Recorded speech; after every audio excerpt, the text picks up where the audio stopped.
This is Jack Moelmann, and we are here in O'Fallon, Illinois, actually in my house. O'Fallon, Illinois is near St. Louis, and it's the 22nd of November, 2011, and we have with us one of the great notable technicians in the theater organ world. We've been concentrating on the organist, but here we have a technician. Without the technicians, the organist wouldn't have anything to play, probably. So we want to welcome Carlton Smith, who has his own company, Carlton Smith Restorations. What is it? Pipe organ restorations. Pipe organ restorations. In Indianapolis. And anyway, we're glad to have you, Carlton. Thank you. Just since you're in the pipe organ business, I assume you got started or interested in music somewhere along the line. Yes. How did that all begin? I'm a native of Anderson, Indiana, which is about 40 miles north of Indianapolis. And I've always had a interest in vintage music, particularly dance organ music, so popular music, not classical music. Although I do like some classical piano. But that was primarily formed as a child from my grandparents' 78 RPM collection, record collection. And when I was a teenager, I collected antique phonographs and repaired them for people all over the state. And you want me to keep going with the progression? Well, I was into player pianos too. I like that, although I never owned one, but I always coveted having a player piano. well, I know firsthand that you're interested in collecting like microphones because you got several of them for me. Right, and I am a collector. I don't know if that's an obsession or what it really is in one's personality, but I collect things for a while and sometimes I go away from it. And then sometimes I come back and sometimes I don't. Just like my antique phonograph collections, I've had 3 major antique phonograph collections in my lifetime since I was 17. And yes, I collected vintage microphones for a while, but I've stopped doing that for a while. And now I'm into another thing. So how did we get into the organ? Where did that factor in here? That started with a theater in Anderson, Indiana that has its original Page organ. And at that point it was completely original, a 3-manual 7-rank. My sister took dance lessons from a very large dance school there in Anderson, and like almost every kid in town took dance lessons or tumbling lessons from this gal. And she had recitals twice a year, and they were always at the Paramount, and she had been doing that since the 50s. And she always used the pipe organ. In fact, in the early days, the original organist was still alive, and she played for these recitals. And that's where I first heard a theater pipe organ, was at that theater, and was probably the original organist playing it. I was just a little kid. I was maybe 7 or 8. And so I just got interested in it. So interested in playing it or fixing them or what? Yes, I was initially interested in playing, but I haven't got that natural talent. So you got in the business of repairing them. Yeah, I have always had mechanical talent. And the theater organ or the church organ or both?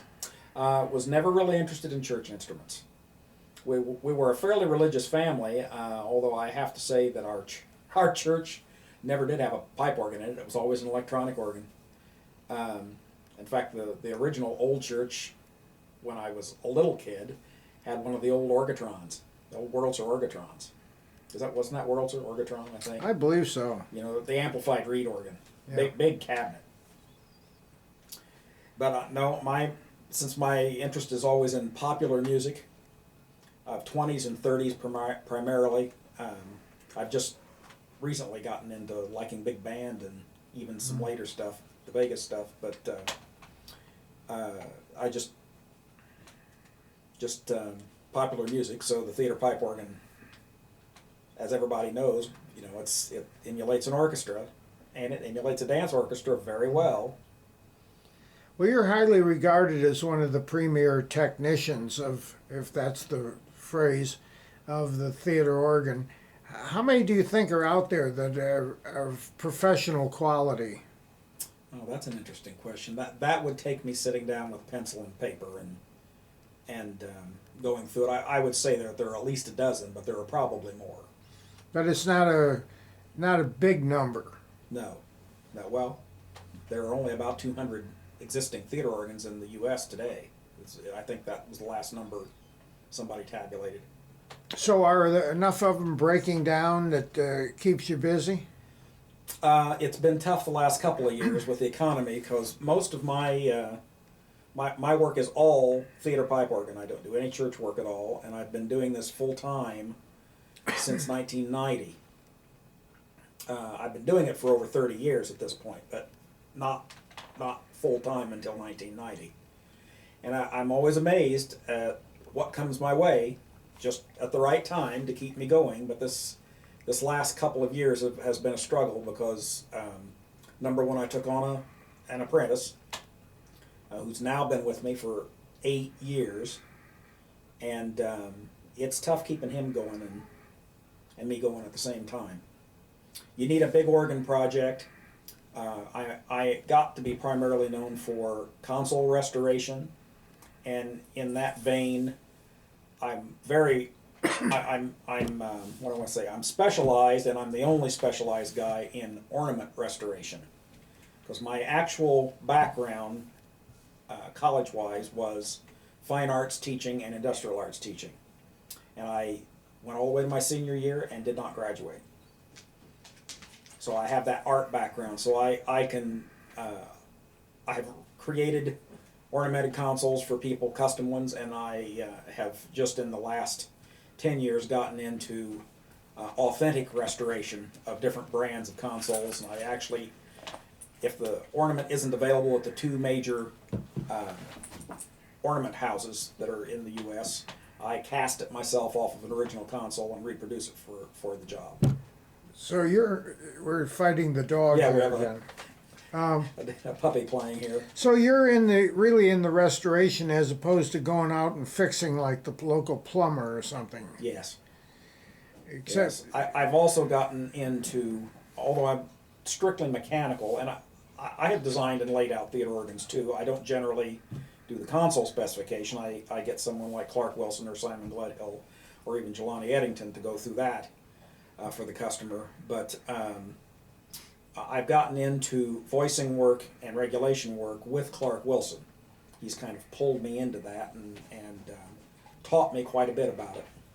And when he and I go out, he's at the console directing me in the chamber what to do with each pipe.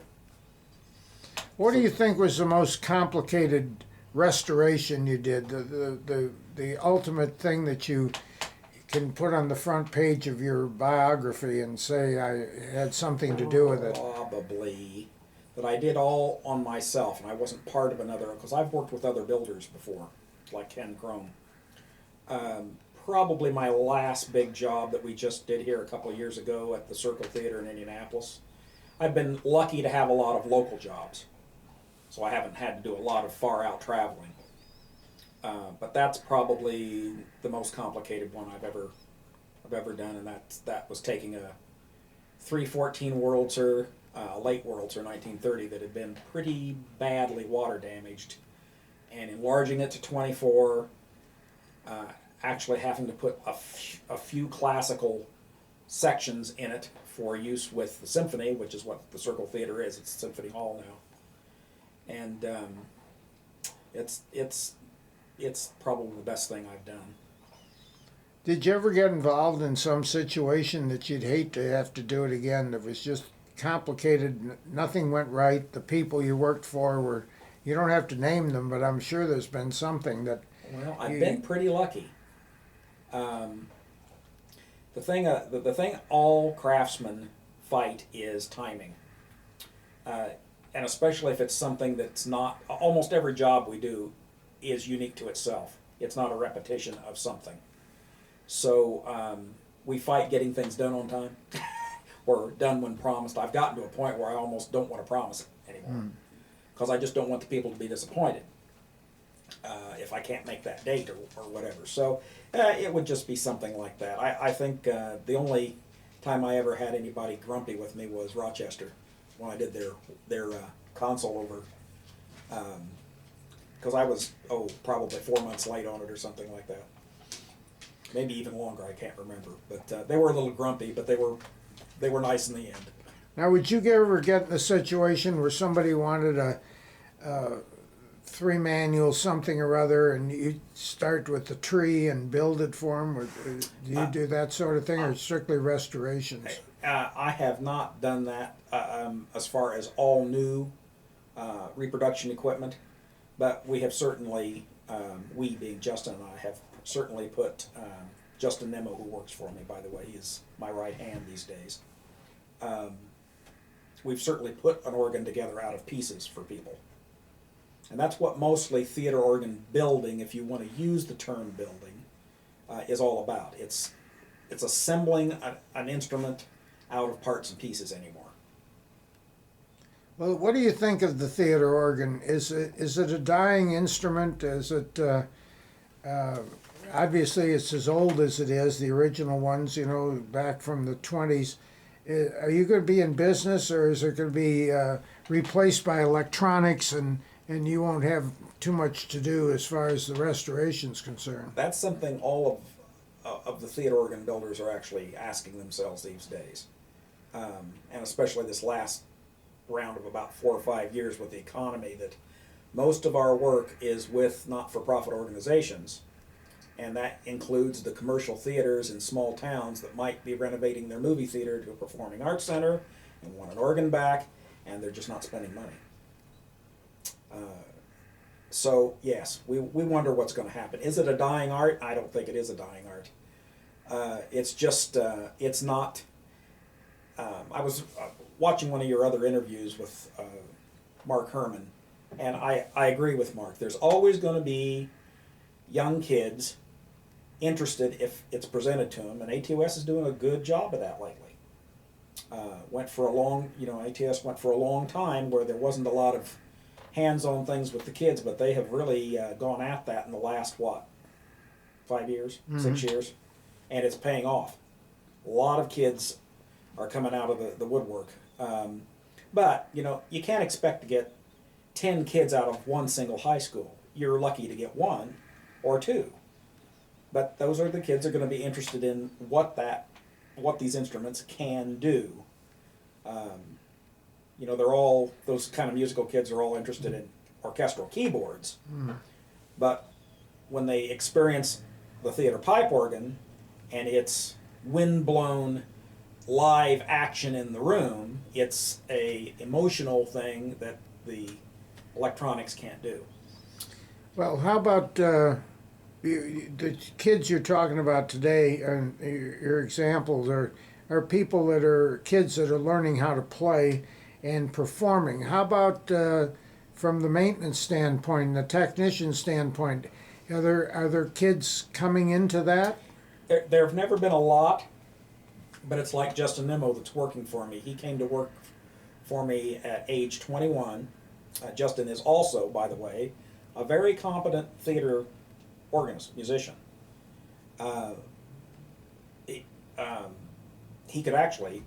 Justin could do more concert work if he wanted to, but he likes the sitting at the bench and doing that kind of work. So he's been with me 8 years, and I keep him around even when the times are slim. I still want him around. I carry him through sometimes, and we have a few. The ATOS technical committee has put on these technical seminars, and we've got maybe 3 or 4 young people in their 20s interested in knowing this. A lot of the younger organists are starting to get more interested in the technical end of it as well as their playing, and that's a good thing because then they really know how it works. Well, how do they learn? Is there a book? Is there a school? It's pretty much apprenticeship, and these technical seminars that ATOS is putting on now with the technical committee, which I'm part of, that's the only way you can teach it, is hands-on. You have to have a mechanical aptitude. You have to have some sense of woodworking and craftsmanship about you to do it well. From there, you've got to have the gumption to just do it. Well, what we don't never know who's going to be watching these recordings. What would be some message you'd give out to the world if somebody happened to be watching this from your perspective of getting into the restoration business, getting into the organ maintenance business, or even some guidance if you want on what not to do from a maintenance standpoint? People can ruin these things as well. That's true.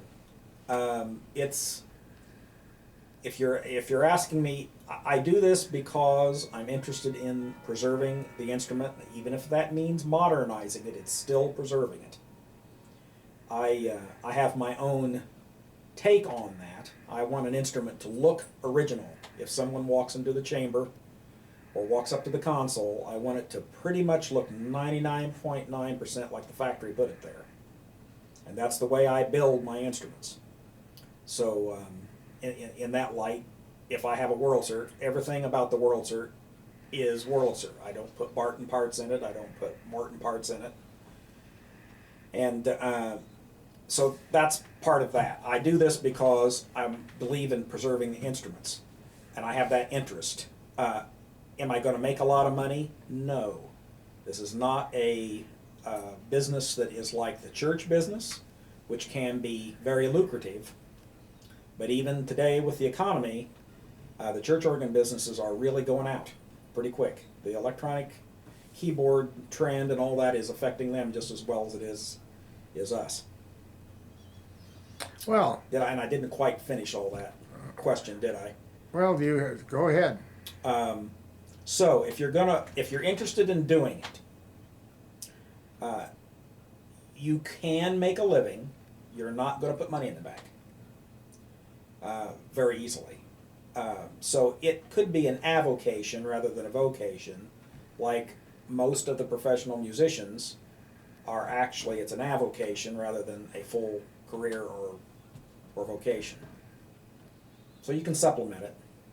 You have to understand there are only, I think the last time I sat down and counted, there are only 6 businesses in the country dedicated to theater pipe organs and actually know how they work. And when they're done with them, they sound good and they sound right. A lot of it in the end is in the finishing. You can teach people to do the mechanical things, but in the end, unless you know how to adjust those reservoirs and how to adjust those trims and how to regulate those pipes, the theater organ can sound like a screeching box of whistles. So you have to have that sense of what to do with it in the end. Well, we certainly admire all that you do and all you're capable of doing, all you have done, and all that you're going to do in preserving and allowing the theater organ to be presented. So, do you have anything you'd like to say in closing on any subject? Oh, not necessarily. This has been fun. I'm glad you are doing this. It's a very worthwhile project, Jack. Well, and I thank you for coming through here. Carlton built me something for my organ at home, and he hadn't been here in a while, so he took this opportunity to do it. So, thank you, Carlton Smith, all the way from Indianapolis. It's the 22nd of November 2011. Jack Moelmann here, and thank you again, Carlton. My pleasure, Jack.